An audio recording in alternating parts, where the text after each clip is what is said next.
that you can do at home. So I've talked about quiet corners and time in a lot in previous videos, but today we're gonna really take a deep dive into quiet corners, how to set one up, what to include in it, and why it is so important to have a quiet corner or a quiet area in your home. It doesn't require a lot of space, and we're just gonna jump right into it. So before we start setting it up, we really want to talk about how to start setting it up with your little one. So in order to plan and set up your quiet corner, you really want to involve your child with helping and planning it out.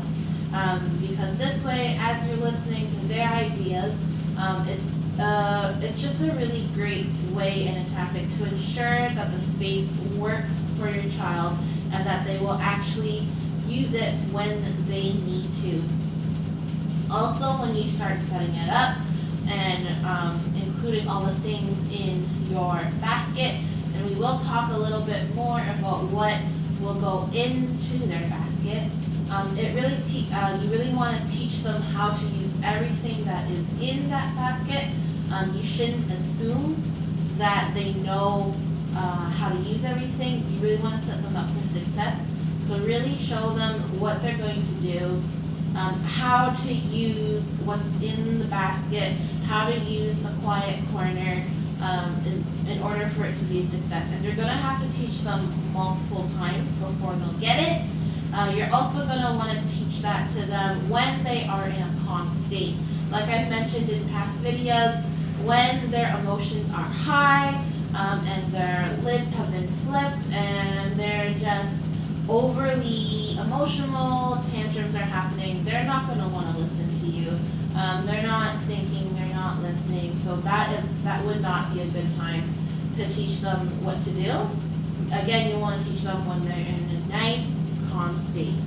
You're also going to want to be consistent. So like I just mentioned, you're going to want to teach them how to use the space multiple times, but also it'll take some time for them to get used to the actual fact that if they're feeling overwhelmed, if they're feeling overly emotional, that they need to go to the quiet corner to kind of just settle themselves, settle their feelings before they can jump back in. So you're going to want to be firm but gentle. Firm and gentle guidance is needed for that for quite a few times. So again, be consistent. You're going to work together not just to set up the space and not just to include things that are in their basket, but you're going to want to work together to create a set of rules. So allowing your child to create their own set of rules gives them a sense of control over their own personal space. So for example, a rule could be if I'm feeling very mad, I will go to this corner, I will try to calm myself down, and then I will come back. Or I will stay in this corner for 5 minutes, or I will stay in this corner or in this space until I feel safe enough.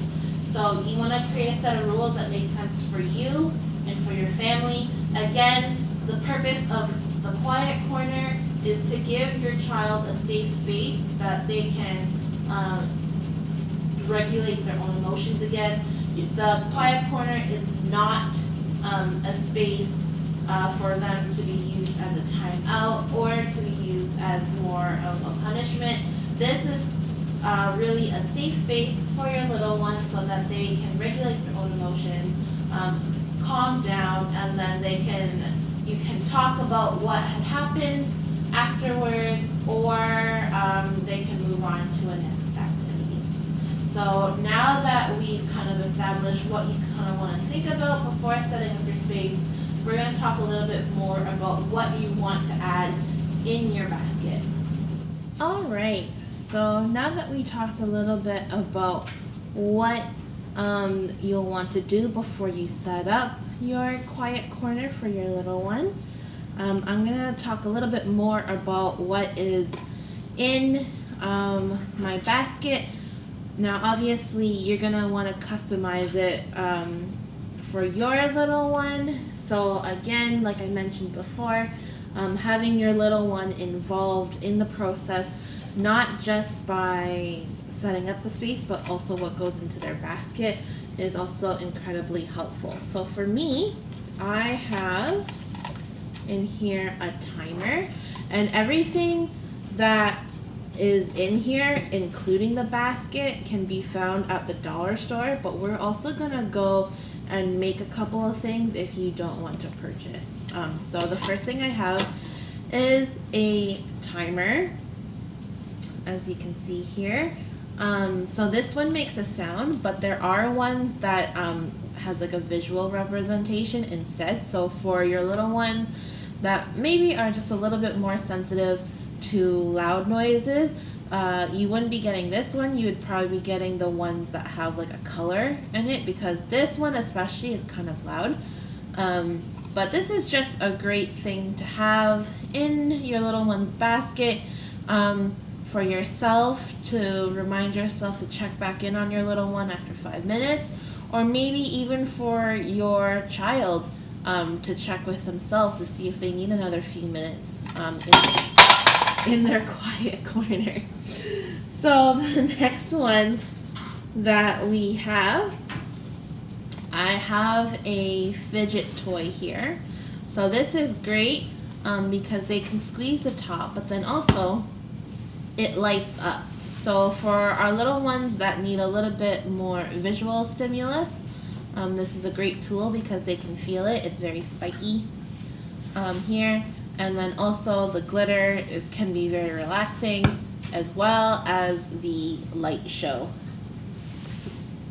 The next thing that I have, again, this is for our little ones that might get overwhelmed with loud noises.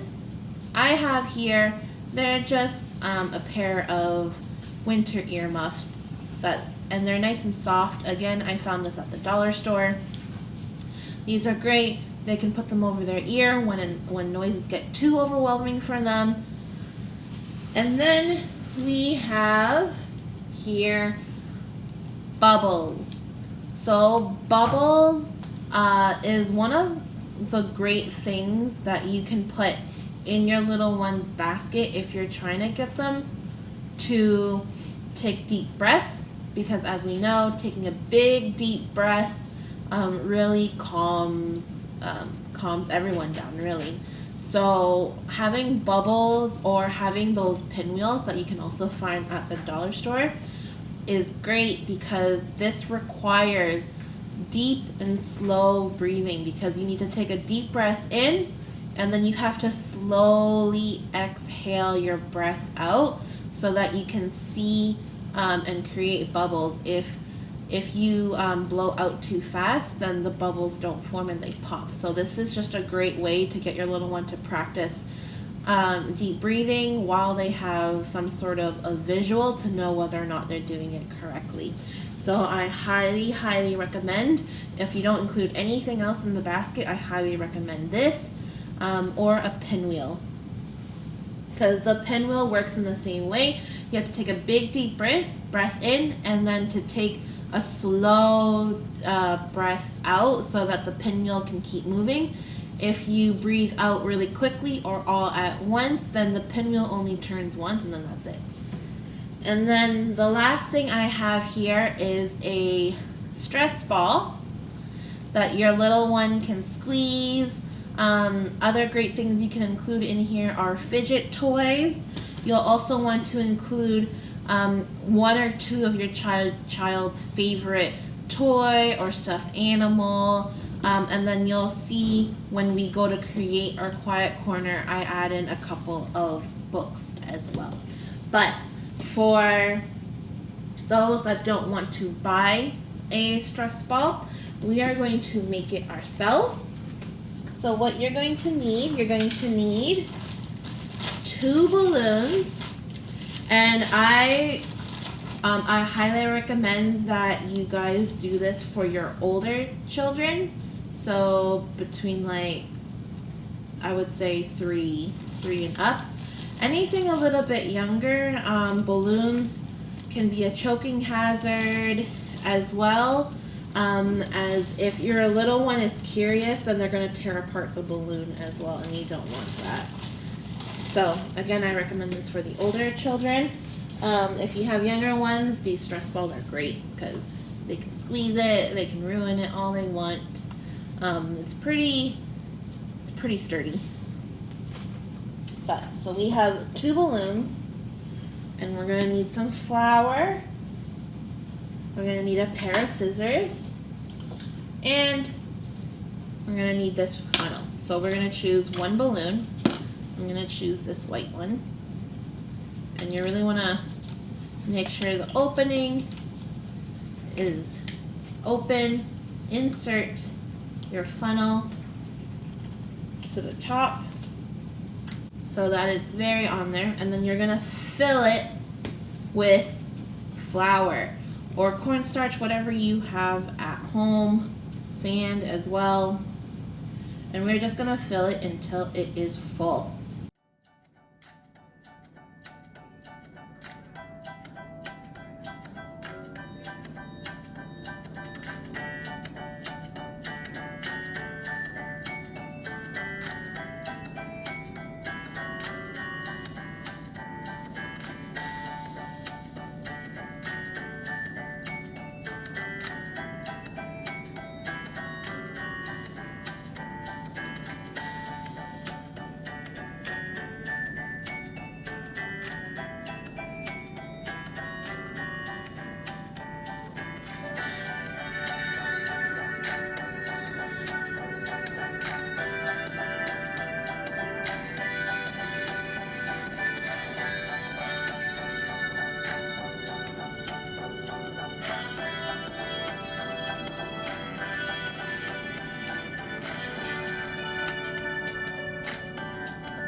Alright, so now that your balloon is full, you're gonna tie the end like I did. Now depending on how big or small your balloons get, will obviously depend on how much flour you can hold. These ones are pretty small balloons. And now you're gonna take your second balloon and you're going to snip off the end of it. Alright, so this isn't working properly, so I'm going to try these scissors. Let's see. Yes. Perfect. So you snip the end off, and with this piece, you're going to stretch it over this. So this is a really great alternative if you don't want to get a stress ball, or if you don't have one at home, readily at home. And again, I would probably do this with your older ones, around 3, because at that age they kind of know not to tear this up. Well, they're probably going to want to deconstruct this, but they're also going to know that they shouldn't be taking the flour that's in here. So just really try to pull it over, and you have yourself a stress ball. So I'm just going to cut a little bit off. Make sure you're not cutting the balloon that's on the inside, because then flour is going to get everywhere. But you have a stress ball, and it works just the same. It squishes, Get all your feelings out on this stress ball. The next thing I like to put on there that I haven't included in my basket yet that we're going to have to make are calming jars. So what you're going to need is a clear jar or a empty water bottle. I have gone ahead and filled, I would say about a third of it with oil, any oil. You're also going to need some water. I have glitter and some like I would say bigger confetti chunks in here. But you can also include beads for sound or rocks, anything really. So like I said, I have a third filled with oil, and then I'm going to fill up with water up to about here so that it's a nice half-half. And as you can see, the oil starts to float on top. Maybe I'm gonna need a little bit more water. Yeah, perfect. All right, so now that we have that in here, I'm going to add all of my glitter. And your little one can choose what color glitter they want. I just happen to have gold, but red or blue would go very well in here because the colors contrast. I'm gonna open the lid and we are going to sprinkle in a lot of glitter. And again, if you make a mess, it's okay because we're going to clean up this table anyways. You're going to want a lot of glitter. A lot of it. Okay. Oops. So close it up nice and tight. And then I'm going to add my contrasting glitter right here to give it some color and texture. And this is when, if you have a hot glue gun, you're going to want to hot or super glue the rim shut so that they can't get to it, and then you're going to want to tape the lid itself. But there you have it. You've got your calming jar, and as you can see, I put a little too much glitter in it. I got a little glitter happy. So you're going to want to use a lot less than what I did. But as you can see, the glitter will actually go down with the water and oil, and it'll settle, and that will calm your children right down as they watch the glitter float down. I mean, if your little one loves glitter, then this is also perfect for them. So now that we've created our basket and we kind of figured what we want to keep in there, you're going to want to either put it in your quiet corner. If your space is too small to create your own separate quiet corner, you're going to want to establish with your child where they can grab their basket if they need to kind of regulate their own emotions. So again, the basket is a great tool that you'll want to create with your little one, and then store it in a place that is easily accessible for your little one when they get dysregulated. If you have enough room, you can go ahead and find a small space in your home, whether it be in your child's room or in the living room, a small, nice little cozy corner. And we are going to kind of transform this corner into a quiet, cozy corner for our little one.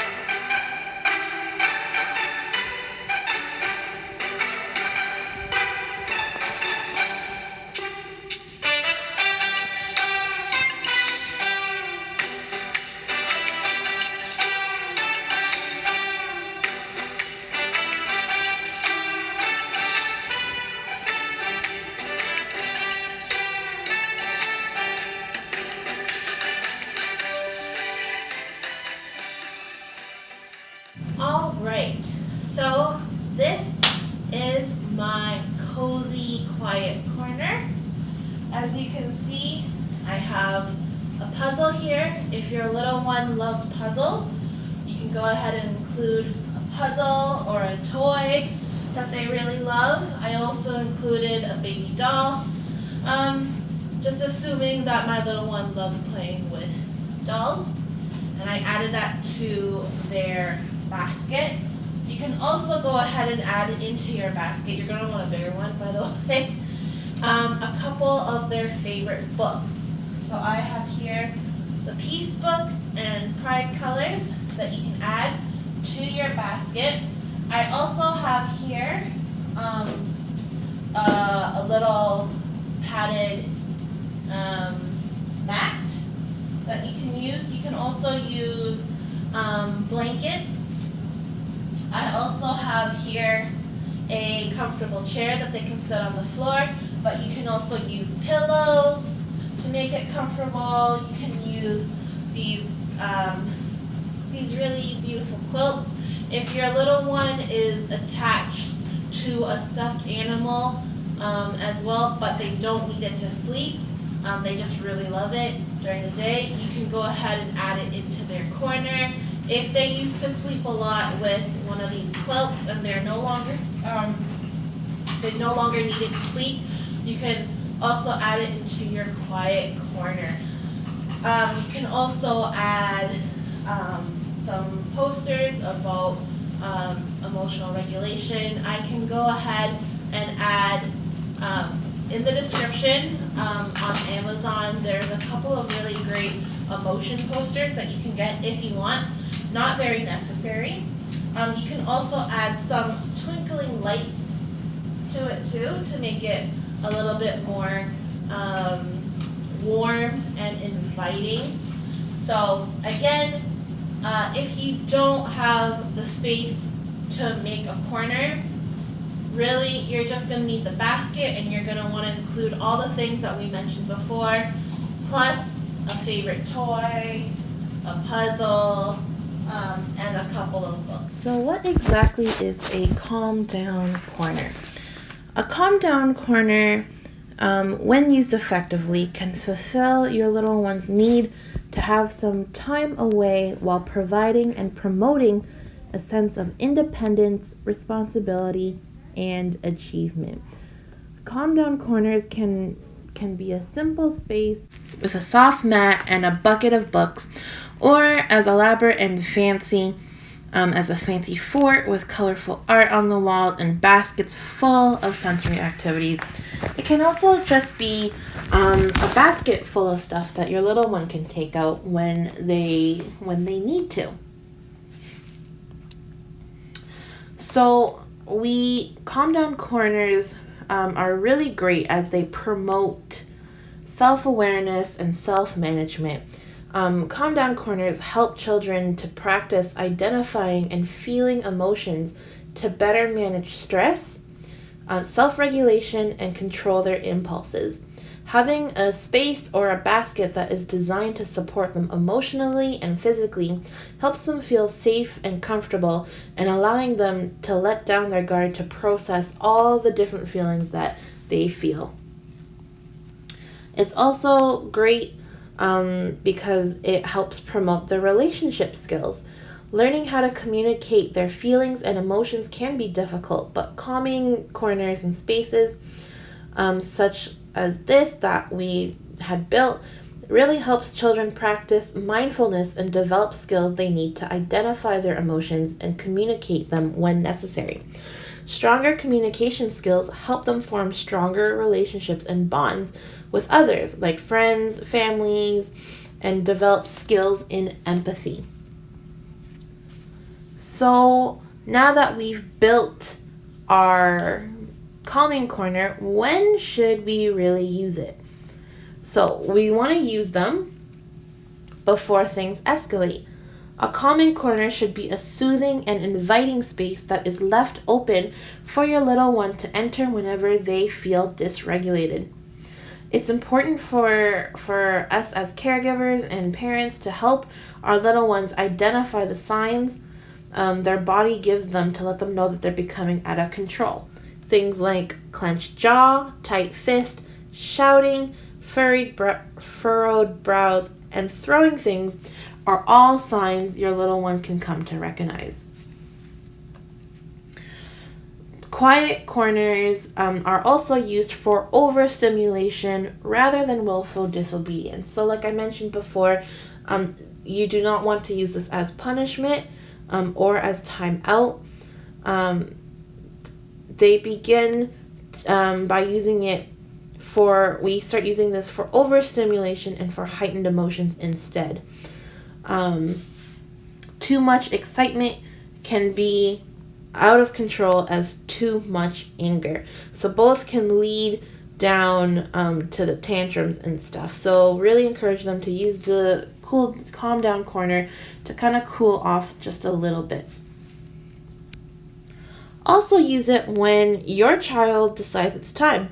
One of the biggest benefits of using a calm down corner is that it teaches our little one improved self-confidence, independence, and self-insight. So this is great because as part of this, your little one will quickly begin to recognize when they actually need to spend time to calm down in their calm down corner. When this happens, embrace it and know that they are beginning a lifelong process to regulate their own emotions. So, just some other tips before we end the video. Some children can find calming music, very helpful to regain their emotions and controls. So you can have some music playing in their calm down corner or sing a song with them if you want to sit with them in their corner. Also, some children might need a visual cue, so adding some calming artwork that you and your little one create at home, and then you can include it on the walls. So usually nature and landscapes are really helpful to calming your little one down, but kind of customize it to your child. Let your child decide what kind of artwork they want, if they want any at all in their corner. And lastly, like I had mentioned before, calm down corners are not a space for time out or for punishment. There shouldn't be any stigma associated with the calm down corner. Although you may encourage your child to spend some time in the space when they're feeling dysregulated or distressed, the goal is that your child will eventually recognize that they want and need to be there and will go there on their own in order to self-regulate and to calm themselves down. So thank you so much for joining me today. Hopefully you guys can try this out at home. If you do, let me know how your quiet corners turn out. I've seen people use like the storage bins that you can find at Walmart instead of baskets, so that their little one can just pull out the storage baskets as well. That way they can put their toys in there and all of the calming activities. But let me know how your space turns out. If you want, send us a picture. We would love to see how your quiet corner is used. If you have any questions or concerns about this topic or about any other child development topic, please email me. Let me know. I love hearing from you guys. My email is always in the description box below. It's at kimt@chc.org. But give this video a like, follow us on Facebook, subscribe to our YouTube channel, and I will see you next time. Bye.